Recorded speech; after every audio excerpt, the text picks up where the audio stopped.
नमस्कार श्रोताओं, आप सभी का कुमार परिवार में हार्दिक स्वागत है। आज की कहानी न सिर्फ आपके मन और दिल को छुएगी, बल्कि आपके जीवन के गहरे पहलुओं को भी छुएगी। अगर आप हमारे चैनल पर नए हैं, तो रिश्ते की गांठ पक्की करने के लिए चैनल को अभी सब्सक्राइब करें और बेल आइकन को जरूर दबाएं। मणिकर्णिका घाट से जुड़ी मान्यता है, जिसके अनुसार यह वही स्थान है जहां माता सती की कान की बालियां गिरी थी, और तभी से यह स्थान माता के शक्तिपीठ के तौर पर भी जाना जाता है। वाराणसी में काशी विश्वनाथ मंदिर के पास ही स्थित विशालाक्षी मंदिर स्थित है, जो कि माता के 51 शक्तिपीठों में से एक है। चूंकि कान की बाली को संस्कृत में मणिकर्ण कहते हैं, इसलिए इस घाट का नाम मणिकर्णिका घाट पड़ा। कहानी का शीर्षक है मणिकर्णिका घाट का रहस्य। वाराणसी का मणिकर्णिका घाट न केवल एक अंतिम संस्कार स्थल है, बल्कि यह तंत्र साधकों के लिए भी एक गुप्त और शक्तिशाली स्थान माना जाता है। सदियों से यहां अंतिम संस्कार किए गए शवों की आत्माओं के बारे में कई कहानियां प्रचलित हैं। कहा जाता है कि यह घाट केवल मृत्यु का नहीं, बल्कि तंत्र विद्या के गहन अध्ययन का केंद्र भी रहा है। यहां की हर एक राख के ढेर में छिपे हैं अनगिनत रहस्य, जिन्हें केवल वे साधक समझ सकते हैं जो तंत्र के गहरे और खतरनाक रास्तों पर चलने का साहस रखते हैं। मणिकर्णिका घाट पर तंत्र विद्या की जड़ें हजारों साल पुरानी हैं। यह स्थान उन साधकों का प्रिय रहा है जो गुप्त मंत्रों और शक्तिशाली साधनाओं को साधकर दुनिया की सीमाओं से परे जाने की कोशिश करते हैं। यहाँ की राख और चिताएं तंत्र साधकों के लिए पवित्र मानी जाती है, क्योंकि माना जाता है कि यहाँ की अग्नि के बीच तंत्र मंत्रों का उच्चारण करने से साधक अनंत शक्तियों को प्राप्त कर सकते हैं। इस घाट पर कई तंत्र साधकों ने अपनी साधनाएं की हैं और अनकहे रहस्यों को अपने साथ लेकर इस संसार से विदा हो गए हैं, किंतु हर साधक को अपनी साधना में सफलता नहीं मिली। कुछ साधक तो ऐसे भी थे जो इस घाट की शक्तियों के सामने कमजोर पड़ गए और अंधकार में खो गए। इन्हीं रहस्यों और शक्तियों की तलाश में विक्रम, एक प्रसिद्ध तंत्रिक, मणिकर्णिका घाट पर आता है। विक्रम की साधना अन्य साधकों से कहीं अधिक गहन और खतरनाक मानी जाती थी। उसने वर्षों तक कठिन तपस्या की थी और अब उसे यह विश्वास था कि मणिकर्णिका घाट की अद्वितीय तांत्रिक शक्तियां उसे सर्वोच्च तंत्रिक बना सकती हैं। जब विक्रम घाट पर पहुंचा तो उसे वहां की हवा में एक अजीब सी ठंडक महसूस हुई। उसके कदम जैसे जैसे घाट की ओर बढ़ रहे थे, उसे लगने लगा कि यह साधारण स्थान नहीं है। यहाँ की हवाओं में तंत्र मंत्रों की गूंज थी और वातावरण में एक रहस्यमयी खिंचाव था। विक्रम ने घाट के सबसे गुप्त कोने में अपनी साधना की शुरुआत की, यह जानते हुए कि वह एक ऐसी साधना कर रहा है जिसका परिणाम केवल उसे ही नहीं, बल्कि वाराणसी के हर व्यक्ति को प्रभावित कर सकता है। मणिकर्णिका घाट के गहरे अंधकार में विक्रम ने अपनी तंत्र साधना का आरंभ किया। उसके चारों ओर जलती चिताओं का धुआं और राख उड़ेच रही थी, और गंगा की ठंडी हवा उसके चेहरे को छू रही थी। विक्रम ने अपने चारों ओर एक त्रिकोण चिह्नित किया, जो तंत्र साधना का प्रमुख प्रतीक था। इस त्रिकोण के अंदर बैठकर उसने एक ऐसा मंत्र जाप करना शुरू किया जो उसे तंत्र की असीम शक्तियों से जोड़ सके। साधना के हर चरण में विक्रम के भीतर एक अजीब सी उत्तेजना और भय की भावना जाग रही थी। वह जानता था कि यह साधना साधारण नहीं है। यह साधना उसे एक नए आयाम में ले जाएगी, जहां उसे शक्तियां प्राप्त होंगी, लेकिन कीमत भी उतनी ही भारी होगी। विक्रम ने खुद को तैयार किया था, न केवल यक्षिणी के प्रकट होने के लिए, बल्कि उसके प्रकोप का सामना करने के लिए भी। विक्रम ने एक प्राचीन तंत्र ग्रंथ से गुप्त मंत्रों का उच्चारण शुरू किया। जैसे ही उसके होठों से मंत्र निकले, वातावरण में हलचल होने लगी। घाट पर हवाओं का तेज बहाव शुरू हो गया और चिताओं की लपटें अचानक से और ऊंची हो गईं। विक्रम की आवाज गहरी और प्रतिध्वनित हो रही थी, मानो घाट की आत्माएं भी उसके मंत्रों को सुन रही हों। जैसे जैसे मंत्रों का उच्चारण तेज होता गया, विक्रम के चारों ओर की ऊर्जा और भी अधिक शक्तिशाली हो गई। उसे महसूस हुआ कि उसके भीतर एक बदलाव आ रहा है, जैसे वह किसी भयानक शक्ति के संपर्क में आ रहा हो। उसकी साधना ने अब एक भयानक रूप ले लिया था और घाट के चारों ओर का वातावरण डरावना और रहस्यमयी हो चुका था। जैसे ही मंत्र साधना अपने चरम पर पहुंची, घाट पर एक अजीब सा अंधकार फैलने लगा। विक्रम ने महसूस किया कि कुछ असाधारण घटित हो रहा है। चारों ओर की चिताएं अचानक बुझ गईं और घाट पर केवल अंधेरे की एक गहरी छाया मंडराने लगी। यह कोई साधारण अंधेरा नहीं था, यह एक दैवीय और भयानक शक्ति का संकेत था। विक्रम ने अपनी साधना जारी रखी, लेकिन अंधकार और घना होता गया। जैसे जैसे अंधकार बढ़ता गया, घाट की हर चीज विक्रम से दूर लगने लगी। वह अब पूरी तरह से तंत्र की उस गहरी शक्ति में घिर चुका था जिससे यक्षिणी का उदय होने वाला था। अंधकार में उसे किसी भारी चीज के चलने की आवाज सुनाई दी, मानो कोई विशालकाय शक्ति उसकी ओर आ रही हो। विक्रम ने अपनी साधना को और गहरा कर दिया, क्योंकि उसे महसूस हो रहा था कि यक्षिणी का आगमन निकट है। घाट का हर कोना अब एक भयावह छाया में डूब चुका था और विक्रम के मन में एक अनजान भय ने घर कर लिया था। मणिकर्णिका घाट पर फैले अंधकार के बीच विक्रम की साधना ने एक नया मोड़ लिया। तंत्र मंत्रों के प्रभाव से एक प्राचीन और भयानक शक्ति जागृत हो रही थी, कालिका यक्षिणी। यह यक्षिणी कोई साधारण आत्मा नहीं थी, बल्कि तंत्र के रहस्यों से जुड़ी एक गूढ़ और विनाशकारी शक्ति थी। सदियों पहले कालिका यक्षिणी को एक महान तंत्रिक ने नियंत्रित किया था, लेकिन उसकी आत्मा अब तक घाट की राख और चिताओं में कैद थी, तंत्र मंत्र की शक्ति का इंतजार करती हुई। यक्षिणी का इतिहास रहस्यमयी और भयानक था। उसे कभी देवी की उपाधि दी गई थी, लेकिन उसके अंदर की असीम इच्छाओं और गहरे तंत्र ज्ञान ने उसे एक भयानक रूप में परिवर्तित कर दिया। कालिका यक्षिणी शक्ति और विनाश की प्रतीक बन गई थी और उसकी उपस्थिति हमेशा विनाश का सूचक मानी जाती थी। जैसे ही विक्रम के मंत्रों का असर और गहरा हुआ, घाट के अंधेरे में अचानक से एक स्त्री की आकृति उभरने लगी। उसकी आंखें आग की तरह जल रही थीं और उसके बाल हवा में लहराते हुए अंधकार को चीर रहे थे। वह विक्रम के चारों ओर घूम रही थी, लेकिन उसकी उपस्थिति इतनी शक्तिशाली थी कि विक्रम का ध्यान साधना से विचलित होने लगा। विक्रम ने पहली बार कालिका यक्षिणी को देखा। उसका रूप अति सुंदर था, लेकिन उसकी आंखों में एक भयानक गहराई थी, मानो वे आत्माओं को निगलने के लिए तैयार हों। उसके शरीर से एक अद्भुत प्रकाश निकल रहा था जो पूरे घाट को प्रकाशित कर रहा था, लेकिन यह प्रकाश शांति का नहीं, बल्कि विनाश का संकेत था। विक्रम ने महसूस किया कि वह एक ऐसे शक्तिशाली प्राणी के सामने खड़ा है जो किसी भी समय उसका अंत कर सकती है। यक्षिणी की उपस्थिति ने विक्रम के भीतर भय पैदा कर दिया। वह एक तंत्रिक था जिसने वर्षों तक गहन साधना की थी, लेकिन उसने कभी ऐसा भय महसूस नहीं किया था। कालिका यक्षिणी की शक्तियां इतनी प्रबल थीं कि विक्रम को अपनी साधना पर संदेह होने लगा।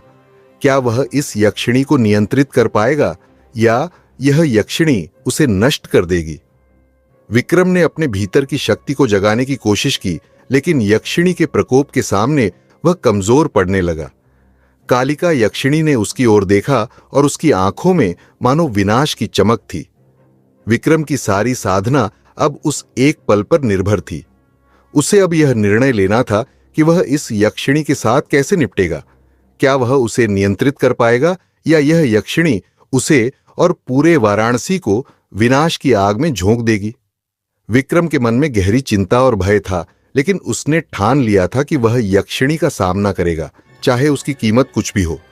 कालिका यक्षिणी के जागरण के साथ ही मणिकर्णिका घाट पर एक अजीब सी हलचल शुरू हो गई। विक्रम की साधना से उभरी यह यक्षिणी अब पूरी तरह जागृत हो चुकी थी और उसकी उपस्थिति ने घाट के वातावरण को पूरी तरह से बदल दिया। चिताओं की लपटें अचानक से ठंडी पड़ गईं और हवा में एक भारीपन छा गया। घाट पर मौजूद सभी साधुओं और तंत्रियों ने महसूस किया कि कुछ असामान्य और बेहद खतरनाक हो रहा है। जिन शवों का अंतिम संस्कार किया जा रहा था, वे राख में तब्दील होने के बजाय जैसे समय से पहले ही शांत हो गए। वातावरण में भयानक डर और अस्थिरता फैल गई। घाट पर पक्षी अचानक चीखने लगे और गंगा की लहरें भी असामान्य रूप से उफान मारने लगीं। विक्रम, जो अब यक्षिणी के सामने खड़ा था, महसूस कर रहा था कि उसे जल्द ही कोई बड़ा कदम उठाना होगा। यक्षिणी की शक्तियों ने पूरे घाट को अपनी गिरफ्त में ले लिया था और उसका प्रकोप अब विक्रम के साधारण तंत्र मंत्रों से नहीं रुकने वाला था। यक्षिणी के जागने के साथ ही वाराणसी के लोगों पर इसका असर दिखने लगा। घाट से उठती अनजान और रहस्यमयी ऊर्जा ने पूरे शहर को डर और संशय से भर दिया। लोग अजीब घटनाओं का अनुभव करने लगे। कुछ को रात में भयानक सपने आने लगे तो कुछ के घरों में रहस्यमयी आवाजें गूंजने लगीं। शहर की गलियों में लोग एक अजीब डर में जीने लगे थे। वाराणसी के कुछ प्रमुख साधु और तांत्रिक जो हमेशा से इस घाट की शक्तियों से वाकिफ थे, ने यह महसूस किया कि यह यक्षिणी का प्रकोप है। उन्होंने जनता को चेताया कि इस समय कोई भी रात के अंधेरे में घाट के पास न जाए, क्योंकि वहां की शक्तियां जागृत हो चुकी हैं और उनका प्रकोप अब किसी भी समय पूरे शहर पर बरस सकता है। लोग अब इस प्राचीन डर से जूझ रहे थे और वाराणसी की गलियां दिन में भी सुनसान होने लगीं। हर कोई इस भयानक ऊर्जा को महसूस कर रहा था और नगरवासियों के दिलों में इस अज्ञात शक्ति का डर बढ़ता जा रहा था। यक्षिणी के जागरण के बाद शहर में कई रहस्यमयी और भयावह घटनाएं घटने लगीं। रात के अंधेरे में घाट के पास से चीखने की आवाजें आने लगीं। कुछ लोग जो गलती से घाट के आसपास पहुंचे अचानक गायब हो गए या अचेत अवस्था में पाए गए। जिनकी आत्माओं ने यक्षिणी के प्रकोप को महसूस किया, वे असहाय होकर डर में जीने लगे। शहर के कई घरों में दिए और बत्तियां अपने आप बुझने लगीं और हवाओं में एक रहस्यमयी सन्नाटा छा गया। वाराणसी के मंदिरों में पूजा करने वाले लोग अचानक से बेहोश हो गए और उनमें से कुछ ने बताया कि उन्होंने एक भयावह स्त्री आकृति को देखा जो उनकी आत्माओं को खींचने की कोशिश कर रही थी। कुछ साधक जो यक्षिणी के प्रकोप से निपटने की कोशिश कर रहे थे, असफल रहे। उनकी सारी साधनाएं यक्षिणी की असीम शक्ति के सामने बौनी पड़ गईं।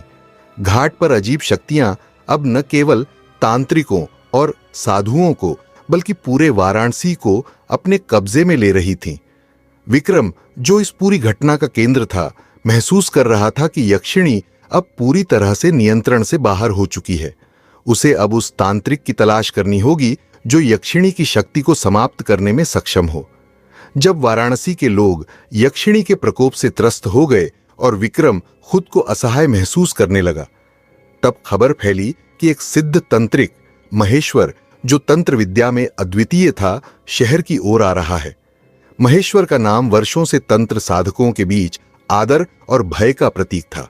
उसने अपनी शक्तियों से कई संकटों का निवारण किया था और कहा जाता था कि उसकी तांत्रिक साधना इतनी गहरी थी कि उसे कोई भी शक्ति हरा नहीं सकती थी।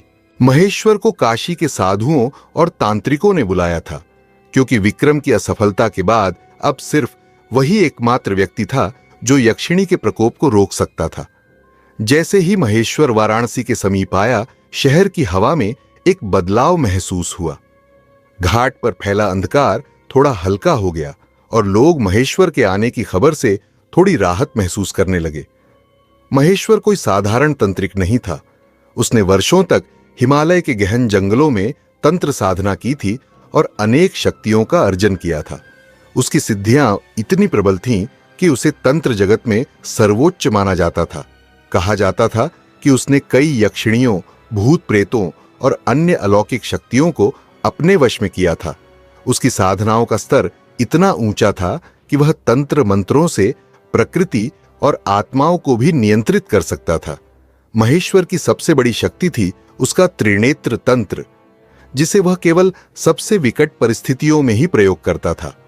त्रिनेत्र तंत्र का प्रयोग करके वह किसी भी अलौकिक शक्ति की असली आत्मा को देख सकता था और उसकी कमजोरियों को पहचान सकता था। वह जानता था कि कालिका यक्षिणी कोई साधारण शक्ति नहीं है और उसे वश में करने के लिए सिर्फ तंत्र विद्या नहीं, बल्कि अपार धैर्य और आत्मबल की आवश्यकता होगी।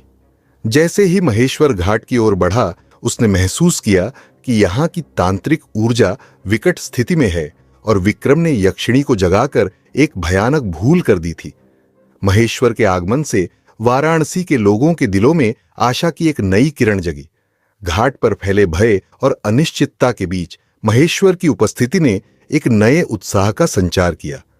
वह एक ऐसा नाम था जिस पर लोग विश्वास करते थे और उसकी शक्तियों पर संदेह करने का कोई कारण नहीं था। घाट पर इकट्ठे हुए साधुओं और तांत्रिकों ने महेश्वर का स्वागत किया और उन्होंने उसे विक्रम की असफल साधना के बारे में बताया। महेश्वर ने सब कुछ ध्यान से सुना और अपनी साधना के लिए तैयारी शुरू कर दी। लोगों की उम्मीदें अब पूरी तरह से महेश्वर पर टिकी थीं, क्योंकि वे जानते थे कि अब सिर्फ वही यक्षिणी के प्रकोप को रोक सकता है और वाराणसी को विनाश से बचा सकता है। महेश्वर ने तांत्रिक मंडल के बीच बैठकर अपनी साधना शुरू की। चारों ओर से लोग अब उसे देख रहे थे और उनके दिलों में यह विश्वास था कि महेश्वर यक्षिणी को हराकर शहर को मुक्त कर देगा। तंत्र विद्या सृष्टि के सबसे रहस्यमय और शक्तिशाली ज्ञान में से एक मानी जाती है। इसकी जड़ें प्राचीन काल से जुड़ी हैं, जब मानव ने प्रकृति और आत्माओं को समझने के लिए तंत्र और मंत्र का सहारा लिया। तंत्र मंत्र सिर्फ साधना का हिस्सा नहीं है, बल्कि वे ब्रह्मांड की गूढ़ शक्तियों से जुड़ने का माध्यम है। इस विद्या का सही प्रयोग न केवल समस्याओं का समाधान कर सकता है, बल्कि किसी भी अलौकिक शक्ति को नियंत्रित करने की क्षमता भी देता है। महेश्वर ने अपने जीवन का अधिकांश हिस्सा तंत्र विद्या की गहराइयों को समझने और इसे साधने में बिताया था। उसके लिए तंत्र मंत्र सिर्फ शब्द नहीं थे, बल्कि वे शक्तियां थीं जो उसे इस जगत की किसी भी भयावह शक्ति का सामना करने में सक्षम बनाती थीं। यक्षिणी जैसी शक्ति को नियंत्रित करने के लिए सही तंत्र मंत्र का चयन और उसका सही ढंग से प्रयोग करना बेहद आवश्यक था, और यही महेश्वर की विशेषता थी। महेश्वर ने मणिकर्णिका घाट पर पहुंचते ही अपनी साधना की तैयारी शुरू कर दी। वह जानता था कि यह साधना बेहद कठिन और जोखिम भरी होगी, क्योंकि कालिका यक्षिणी केवल तंत्र के शक्तिशाली मंत्रों से ही वश में आ सकती थी। महेश्वर ने अपने चारों ओर एक चक्र बनाया, जिसमें 7 त्रिकोण थे, जो तंत्र साधना के 7 चरणों का प्रतीक थे। उसने गंगा के पवित्र जल से अपने मंत्रों का उच्चारण किया और घाट की राख से एक यंत्र बनाया। यह यंत्र उसकी रक्षा के लिए और यक्षिणी की शक्तियों को सीमित करने के लिए था। महेश्वर ने गहरे ध्यान में जाते हुए अपनी ऊर्जा को एकत्रित करना शुरू किया। वह तंत्र विद्या के सबसे महत्वपूर्ण मंत्र तारक मंत्र का प्रयोग कर रहा था, जो न केवल यक्षिणी को नियंत्रित कर सकता था, बल्कि उसे वापस उसकी प्राचीन कैद में भेजने की क्षमता भी रखता था। महेश्वर ने हर मंत्र को पूरे विश्वास और ध्यान से उच्चारित किया, क्योंकि वह जानता था कि यहां कोई भी गलती भारी पड़ सकती है। विक्रम, जो अब काले तांत्रिक के रूप में जाना जा रहा था, महेश्वर के आगमन से भीतर ही भीतर बेचैन हो उठा था। उसने अपनी पूरी साधना में कभी सोचा भी नहीं था कि कालिका यक्षिणी का प्रकोप इतना भयावह हो जाएगा। वह जानता था कि उसकी साधना में कुछ चूक हुई थी, और अब इस गलती की कीमत केवल महेश्वर ही चुका सकता था। विक्रम ने महसूस किया कि महेश्वर की उपस्थिति उसकी साधना और प्रतिष्ठा के लिए एक चुनौती है। अगर महेश्वर सफल हो गया तो विक्रम का नाम तंत्र जगत में मिट्टी में मिल जाएगा। उसकी वर्षों की तपस्या और ज्ञान, जो उसे तंत्र की उच्च श्रेणी में लाकर खड़ा करती थी, अब एक भारी खतरे में थी। लेकिन विक्रम को केवल अपनी प्रतिष्ठा का ही नहीं, बल्कि अपनी जान का भी डर था। यक्षिणी के प्रकोप ने उसे भी कमजोर और असहाय बना दिया था। वह समझ चुका था कि अब केवल महेश्वर ही वाराणसी को इस संकट से मुक्त कर सकता है। लेकिन इसके बावजूद उसके मन में एक छिपा हुआ भय था। क्या महेश्वर यक्षिणी के प्रकोप को खत्म कर पाएगा, या यक्षिणी इतनी प्रबल हो चुकी है कि वह महेश्वर को भी परास्त कर देगी? महेश्वर ने अपनी साधना पूरी कर ली थी, और अब वह कालिका यक्षिणी का सामना करने के लिए तैयार था। गंगा के किनारे फैले मणिकर्णिका घाट पर अजीब सी शांति छाई हुई थी, मानो प्रकृति भी इस महायुद्ध का साक्षी बनने के लिए रुक गई हो। महेश्वर ने अपनी शक्तियों को एकत्रित कर घाट की ओर बढ़ते हुए यक्षिणी का आह्वान किया। कालिका यक्षिणी, जो अब तक छिपी हुई थी, महेश्वर के आह्वान से एक भयानक गर्जना के साथ प्रकट हो गई। उसकी उपस्थिति से चारों ओर अंधकार फैल गया और घाट की चिताएं एक बार फिर से जलने लगीं। उसकी आंखों में भयानक क्रोध और विनाश की आग धधक रही थी। महेश्वर और यक्षिणी का सामना अब अटल हो चुका था। ये कोई साधारण लड़ाई नहीं थी, बल्कि तंत्र और तामसिक शक्तियों के बीच एक महायुद्ध का आरंभ था। संघर्ष की शुरुआत के साथ ही महेश्वर ने अपने मंत्रों का उच्चारण किया। तंत्र मंत्रों की गूंज से घाट का वातावरण गूंजने लगा और महेश्वर ने अत्रिनेत्र तंत्र का उपयोग कर यक्षिणी की कमजोरियों को पहचानने की कोशिश की। लेकिन कालिका यक्षिणी इतनी शक्तिशाली थी कि उसकी ऊर्जा महेश्वर के मंत्रों को भी चुनौती दे रही थी। यक्षिणी ने अपनी शक्ति से हवा को थर्रा दिया और एक भयानक तूफान घाट पर छा गया। उसने अपने हाथों से अग्नि की लपटें उत्पन्न की जो महेश्वर की ओर बढ़ने लगी। लेकिन महेश्वर ने अपनी सुरक्षा के लिए तैयार किए गए यंत्र का प्रयोग किया और वह लपटें उससे टकराकर शांत हो गईं। यक्षिणी की असीम शक्ति के सामने महेश्वर को पूरा ध्यान और धैर्य रखना पड़ रहा था। उसने अपने मंत्रों को और भी प्रबलता से उच्चारित किया, जिससे यक्षिणी की शक्तियां धीरे धीरे कम होने लगीं। लेकिन यक्षिणी आसानी से हार मानने वाली नहीं थी। उसकी आक्रामकता और तेज हो गई और वह महेश्वर के चारों ओर एक काले धुएं का जाल बुनने लगी, जिसमें आत्माएं कराहती हुई सुनाई दे रही थीं। विक्रम, जो दूर खड़ा इस महायुद्ध का साक्षी बना हुआ था, महसूस कर रहा था कि अकेले महेश्वर के लिए यक्षिणी का प्रकोप झेलना मुश्किल हो रहा है। हालांकि वह खुद कमजोर था, लेकिन उसने महसूस किया कि यदि उसे जीवित रहना है और अपनी प्रतिष्ठा बचानी है, तो उसे महेश्वर के साथ मिलकर यक्षिणी का सामना करना होगा। विक्रम ने महेश्वर के पास जाकर कहा, महेश्वर, इस यक्षिणी को रोकने के लिए हम दोनों को साथ मिलकर लड़ना होगा। मैं जानता हूं कि मेरी साधना में चूक हुई थी, लेकिन अब हमें एक साथ अपने ज्ञान और शक्तियों का उपयोग करना होगा। महेश्वर, जो अब तक अकेले इस युद्ध को लड़ रहा था, समझ चुका था कि विक्रम का सहयोग महत्वपूर्ण हो सकता है। उसने विक्रम की बात मानी और दोनों ने मिलकर एक नई रणनीति बनाई। महेश्वर ने यक्षिणी की शक्तियों को बाधित करने के लिए त्रिनेत्र तंत्र का गहरा प्रयोग किया, जिससे उसकी कमजोरियां स्पष्ट हो गईं। वहीं विक्रम ने अपनी बची हुई शक्ति से यक्षिणी को भ्रमित करने के लिए एक शक्तिशाली मंत्र का उच्चारण किया।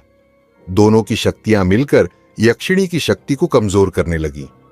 अब युद्ध का संतुलन बदल रहा था। यक्षिणी, जो अब तक अजेय लग रही थी, महेश्वर और विक्रम की संयुक्त शक्तियों के सामने कमजोर पड़ने लगी। उसकी आक्रामकता कम हो रही थी और उसके काले धुएं का जाल धीरे धीरे टूटने लगा। महेश्वर और विक्रम ने एक साथ साधना का उन्नत स्तर शुरू कर दिया था। तंत्र मंत्र की ध्वनि अब और भी शक्तिशाली हो चुकी थी। घाट पर चारों ओर मंत्रों का गूंजना सुनाई दे रहा था। महेश्वर ने अपने जीवन की सबसे कठिन साधना शुरू की, जिसमें उसने प्राचीनतम तंत्र मंत्रों का उपयोग किया, जिन्हें केवल कुछ ही सिद्ध तांत्रिक जानते थे। महेश्वर ने महाकाल तंत्र का आह्वान किया, जो तंत्र विद्या का सबसे ऊंचा और घातक मंत्र माना जाता था।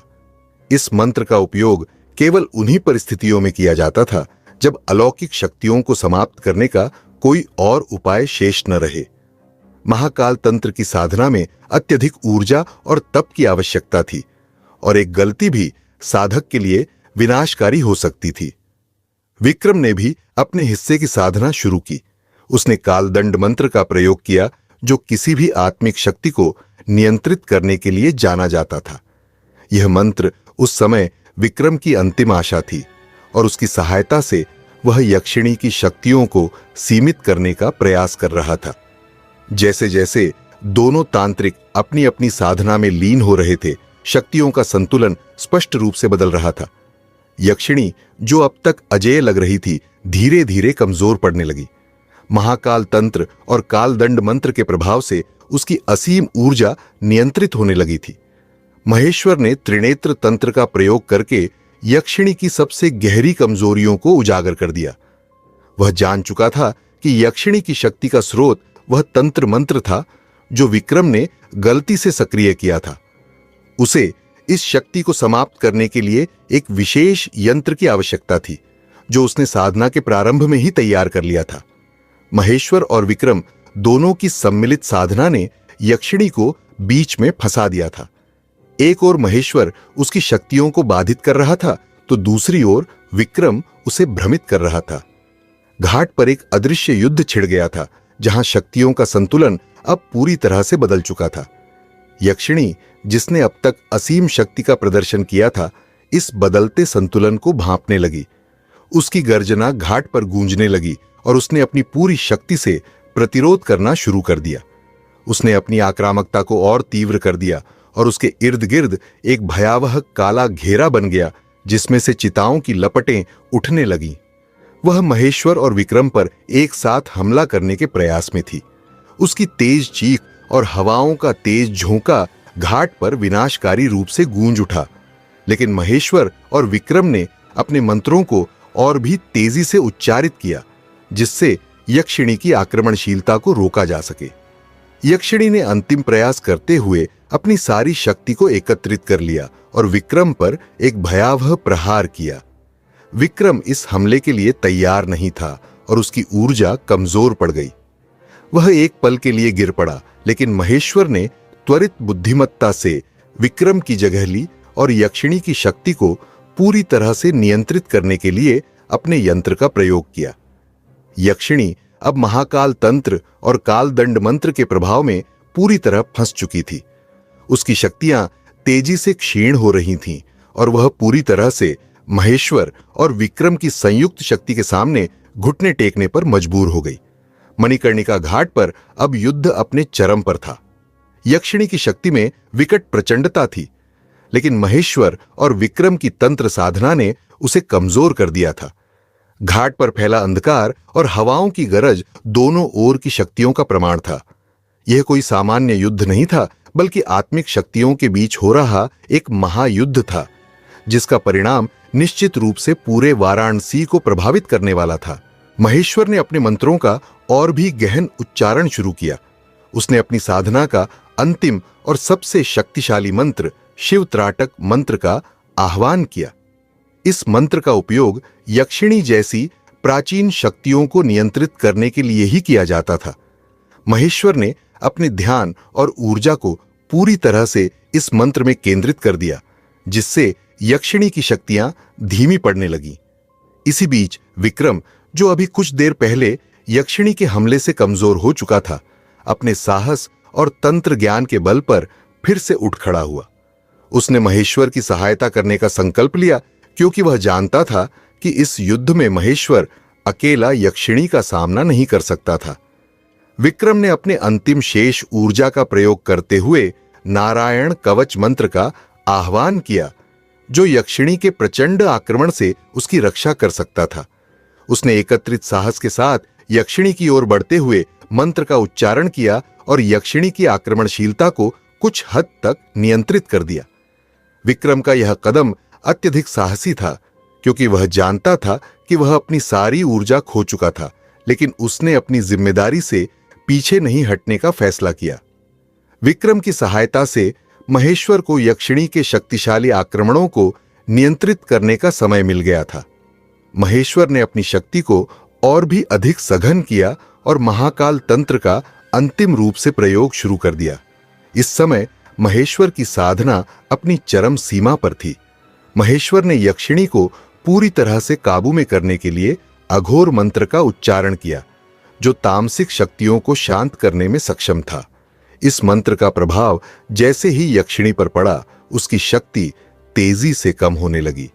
यक्षिणी की गर्जना धीमी हो गई और उसके शरीर से निकल रही अग्नि की लपटें भी मंद पड़ने लगीं। महेश्वर ने यक्षिणी के सामने खड़े होकर अंतिम बार मंत्रों का उच्चारण किया और उसके हाथों में तंत्र यंत्र रख दिया। इस यंत्र ने यक्षिणी की बची खुची शक्ति को भी अवशोषित कर लिया। घाट पर फैला अंधकार अब धीरे धीरे छंटने लगा था और यक्षिणी अब पूर्ण रूप से महेश्वर की शक्तियों के अधीन आ चुकी थी। यक्षिणी की हार अब निश्चित हो चुकी थी। महेश्वर और विक्रम की संयुक्त तंत्र साधना ने यक्षिणी को पूरी तरह से परास्त कर दिया था। यक्षिणी ने अपनी अंतिम चीख के साथ महेश्वर से दया की भीख मांगी और उसने उसे हमेशा के लिए तंत्र की कैद में भेजने का निर्णय लिया। महेश्वर ने उसे एक विशेष यंत्र के माध्यम से तंत्र की गहराइयों में बंद कर दिया, जहां से वह कभी वापस नहीं आ सकेगी। वाराणसी की जनता अब सुरक्षित थी। महेश्वर और विक्रम के इस साहसिक प्रयास ने न केवल घाट को बल्कि पूरी वाराणसी को एक भयानक प्रकोप से बचा लिया था। यक्षिणी की हार के बाद घाट पर गूंजता हुआ अंधकार समाप्त हो चुका था। महेश्वर की साधना और विक्रम के साहस ने वह भयानक ताकत को हमेशा के लिए खत्म कर दिया था जो पूरे वाराणसी को निगलने के लिए तत्पर थी। जैसे ही यक्षिणी ने अंतिम बार कराह कर तंत्र के बंधन में समर्पण किया, घाट पर अद्भुत शांति छा गई।